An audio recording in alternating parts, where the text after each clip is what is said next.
Hi, Matt Toms here with another one chart lesson. Today we're going to look at doing a few Jimi Hendrix style riffs on acoustic guitar. Now most of Jimmy's playing of course was on electric. He was a pretty good acoustic player as well.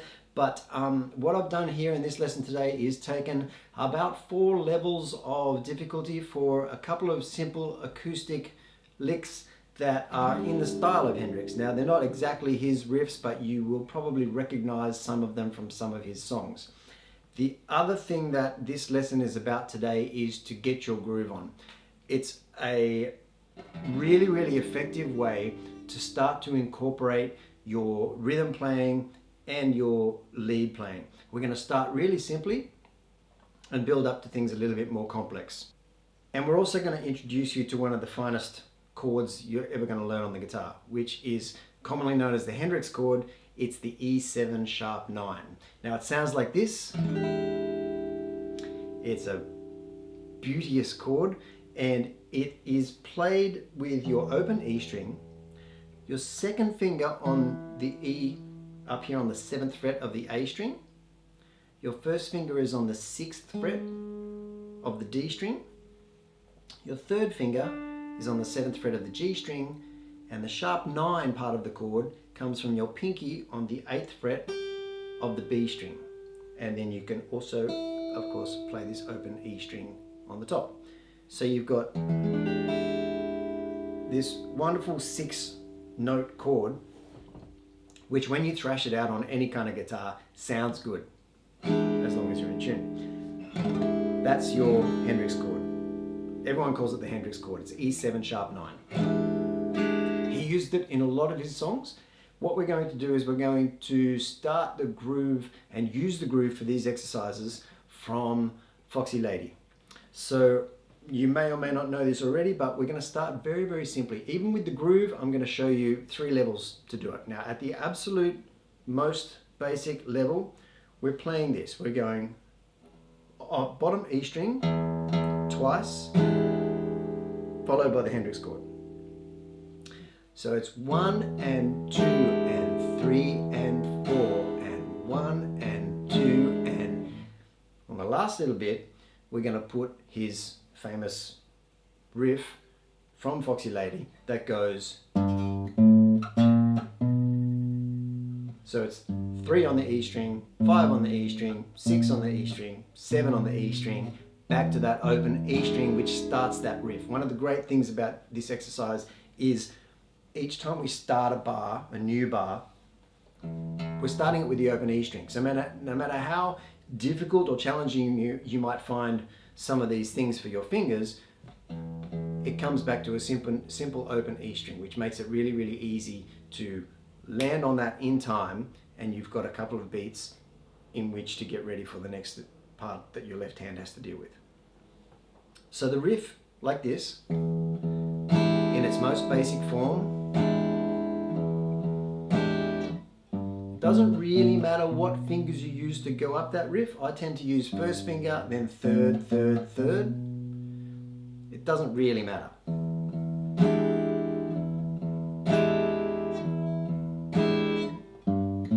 If you want to take it to the next level, you put a little up strum in there. 1 and 2 and 3 and 4 and 1 and 2 and 3 and 4. It actually comes on a 16th note. So it's, if you count 1 E and A, 2 E and A, 3 E and A, 4 E and A, it comes on the A, 1 E and a 2 E and a 3 E and a 4 E and A, 1 E and a 2 E and a 3 E and a 4 E and A. So and A on the very last 16th note.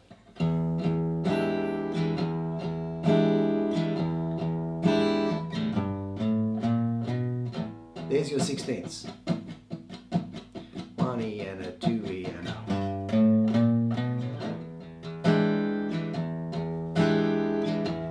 If you want to take it to the 3rd level, we're going to put some full chord vibrato on our Hendrix chord. We're going to go 1, and it doesn't need to be much vibrato. You don't need to go overboard or crazy with it. You're vibrating every single note, so your whole hand can kind of work that vibrato. If that's too much and you don't have the strength in your hand for that, don't worry about it. It's just another thing that you can kind of try and work on.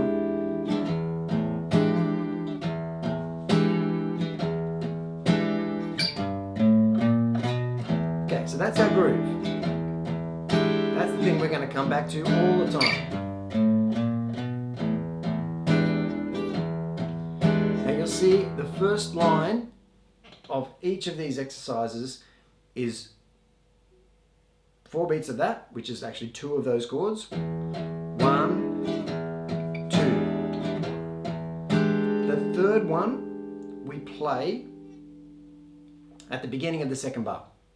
So on each of those lines, even though it's not written out there, I've written it as a rest, right? So you can actually take a rest, but what I would advise you to do is to try and go the first bar, 2 chords, the second bar starts here, do another riff, then start the whatever riff we're going to do on that line.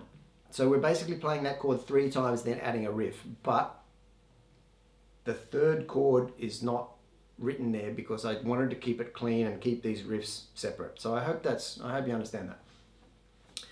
So the very first, once we've got our groove going, right? The very first riff goes like this. Here's the first bar, here's the second bar, and back to the riff. So we're coming in on the 2 and 1 and 2. Now I've started with the simplified version of this, but what we're doing is we're sliding 7 to 9 on the G string with our third finger. Then you reach over and grab, you don't reach over, you just grab 7 on the E string with your first finger, 8 on the B string with your second finger, whilst keeping that third finger on the 9 on the G string. So what you've got there is the top of an E minor bar chord. But we've slid 7 up to 9 and grabbed those other 2 notes. If you're using a pick, downstroke with the pick on the 9, and then catch the other 2 strings with an upstroke on the pick. I'm using my fingers, so it's a little bit easier to articulate it, but there's no reason you can't do this with a pick. Okay, you'll see I do that and put a little bit of vibrato on there. That's another little extra thing you can do, but it doesn't matter if you don't do that. So if you find it difficult to get both of those notes at first, just go the 8 on the B string, ignore that top E string and go. And come back onto that E string to start that riff. That's the simple one. I'll do the simple one again. Here we go. 1, 2, and. I'll do the slightly more complex one.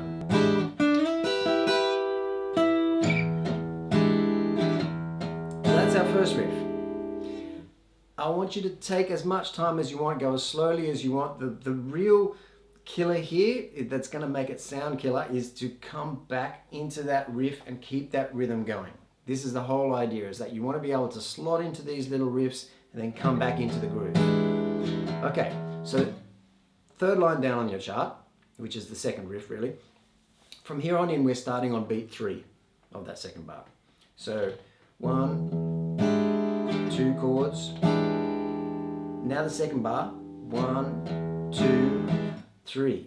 This is where we start this riff, and it starts on the D string. 1, 2. Now you'll hear a very, very Hendrix-y sounding thing here, where he's grabbing 2 notes, hammering one of them up a couple of frets, but keeping the other one the same. So what we're doing that with here is the 7 on the 9, the 7 on the G string, the 8 on the B string. Alright, so what we're doing is we're hammering the G string from 7 to 9 with our third finger, while we're still playing the 8 on the B string. Now there's two slightly different sounding hammers here. I wonder if you can tell. The first one is a 16th note, and the other one is what we call a ghost note or a grace note. It's so fast that the only real thing you need to know is we're landing on that beat. So the first one, second one. First one, da da, da, da da, da.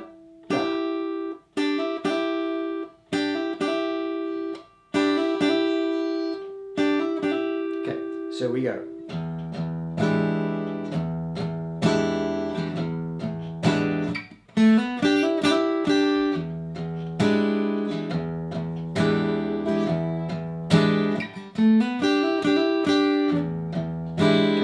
Open E string.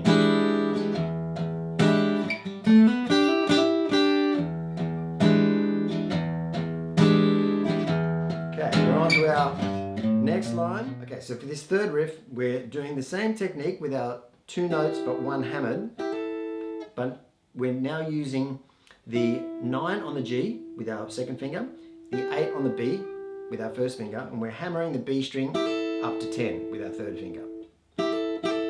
And we're doing it with the short grace note hammer, so it's landing on the beat. Instead of we're going. Then as soon as we do that, we come back to the 8 on the B string with our first finger, 9 on the G, 7 on the G, back to the riff. So it sounds like this. 1, 2. Pretty fast, so go slowly. Try and get it as clean as you can. As with anything, the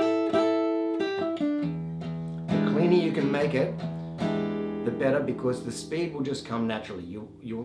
It'll be so easy to speed things up if you can play it cleanly.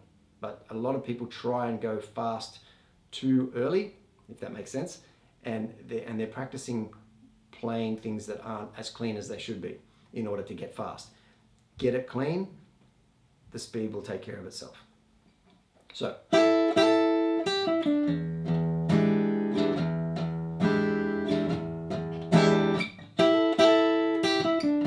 again, starting on the third beat.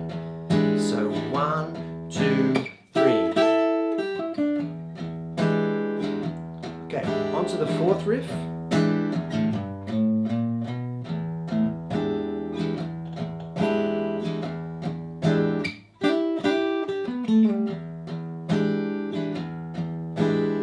Again.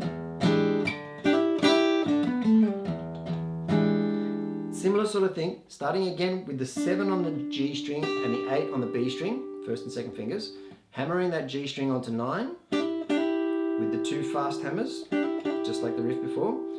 Now we're coming down to the 7 on the G, reaching over with our third finger to the 9 on the D. First finger takes the 7 on the D, and we slide that 7 down to 5 on the D string. So it's take it nice and slow. Get it clean. 1, 2, 3.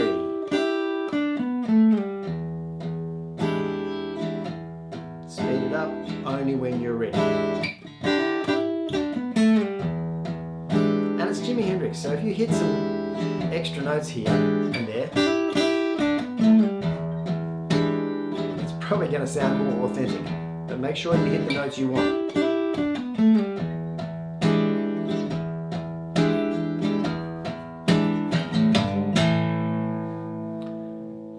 Now, our second set of riffs on the next page is going to work around the open position down here. Now, a lot of the time on an electric guitar, these notes that we do as a slide will be a bend, right? This bend is hard work on an acoustic guitar. So what we do, generally speaking, for bends on an acoustic is we slide. If it's a full bend, we'll slide 2 frets. If it's a half bend, we'll slide 1 fret. If it's even smaller than that, then we can manage the actual bend itself. we're doing here on the first riff, again, all of these are starting on beat 3 of the second bar. So we do 2 lots of chords for the first bar, 1 chord for the next bar, and then on beat 3 is where we start this riff, right? Now, the first riff takes 2 and slides it to 4 on the G string. Now, I do this with my second finger because it's nice and strong, and my first finger then remains free to take anything below those notes, which quite often happens, and I've got fingers free to take notes above that. So you can slide with your third finger, you can slide with your second finger, but I would not recommend sliding with your pinky or your first finger. Now, as soon as we slide from 2 to 4, we run through the open B and the open E string. So even that riff on its own, just by itself, is a really nice one to get.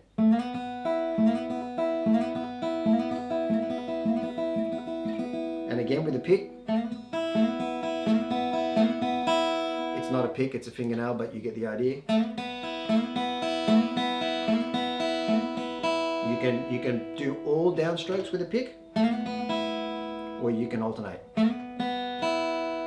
Doesn't really matter, it's whatever you feel comfortable with there. The last bit of that riff is coming back to 2 on the G string, pulling off to the open G string, and landing on the 2nd fret D string. 1,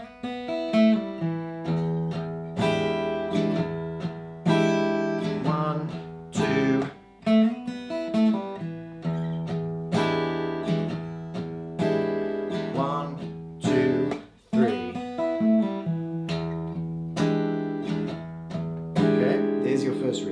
Next riff, same deal, sliding up to the 4 on the G string, which is, by the way, reaching that B note, which is why that sounds the way it does. You're actually sliding up to the same note as you're playing on the B string. Again, followed by the 2 open strings.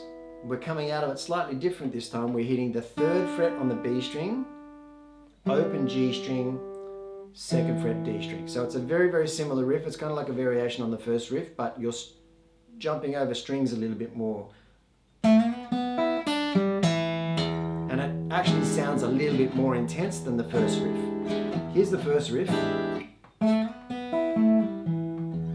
Here's the second riff.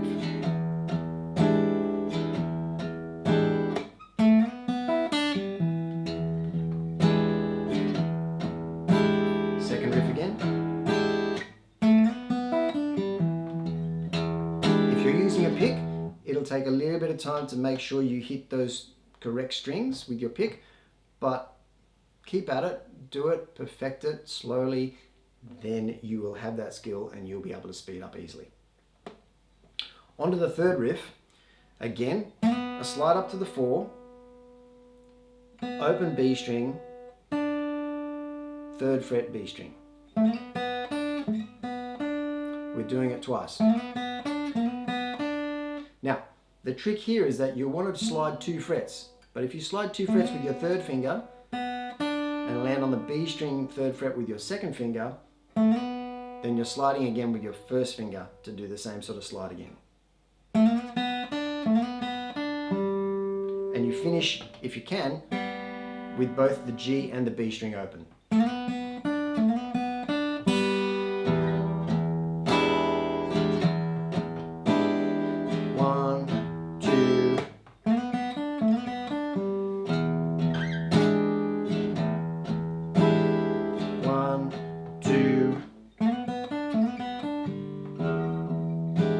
If you don't get those last open strings, it's probably still going to sound good.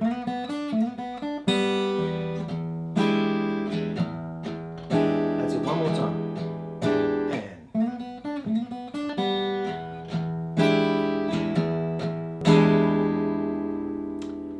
on to our 4th riff. 3rd riff if you don't count the first 2 as 2 separate riffs, because they were pretty similar. Anyway, 4th riff down on your 2nd page is, again, we're sliding that 2 up to 4.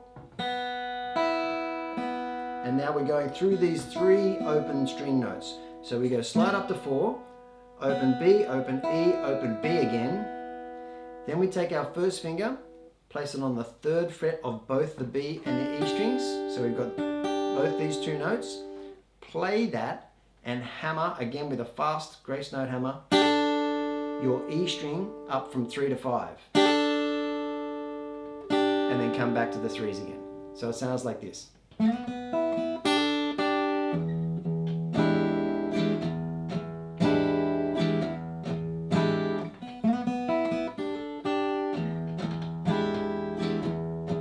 Last one.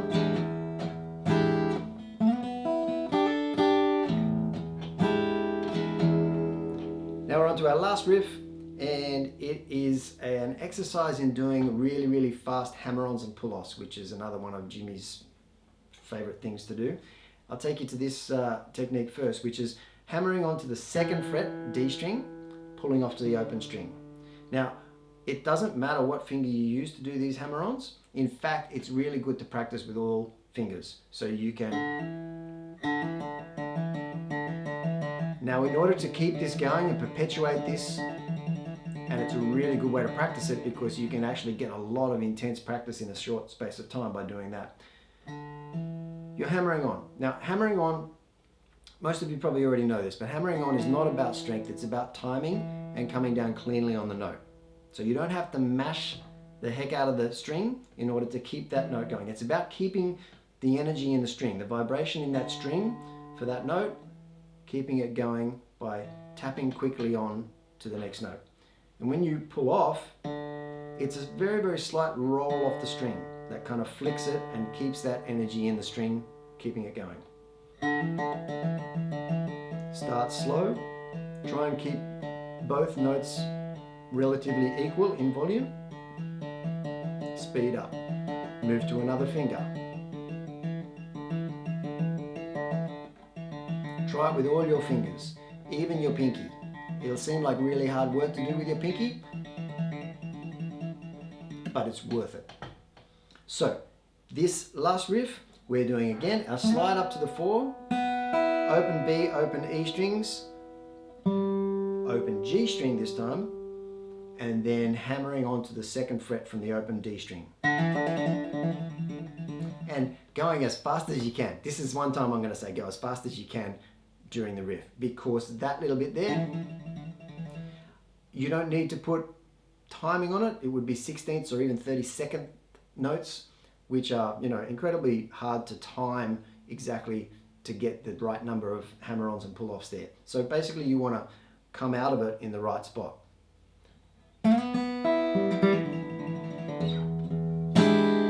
So worry about finishing that little trill on the right spot. Sorry, that was a bit loud. Didn't mean to slap that.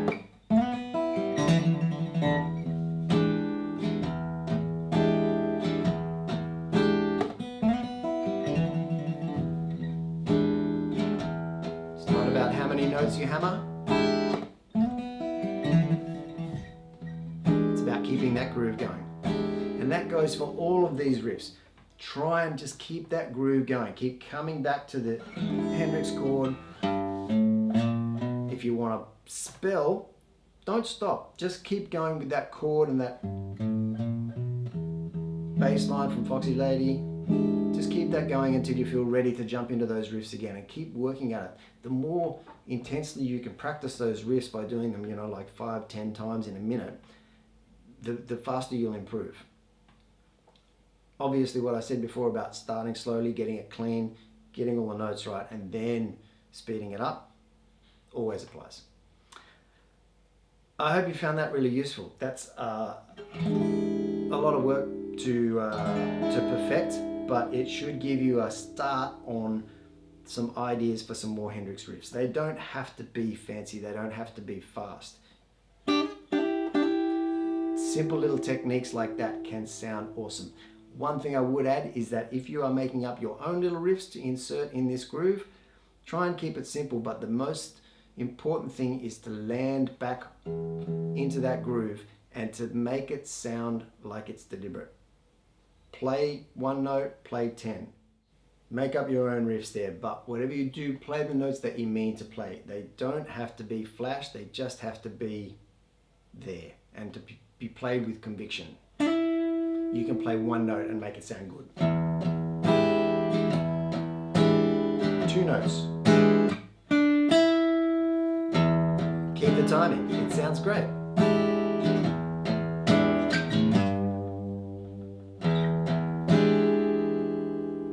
Anyway, have some fun with it. I hope you found that useful. Please subscribe and hit the notifications button, and you'll be notified whenever these new videos drop. And please let me know how you're going. I'd love to hear any comments and thoughts that you have on these videos, and let me know how you're progressing. Thanks a lot for watching.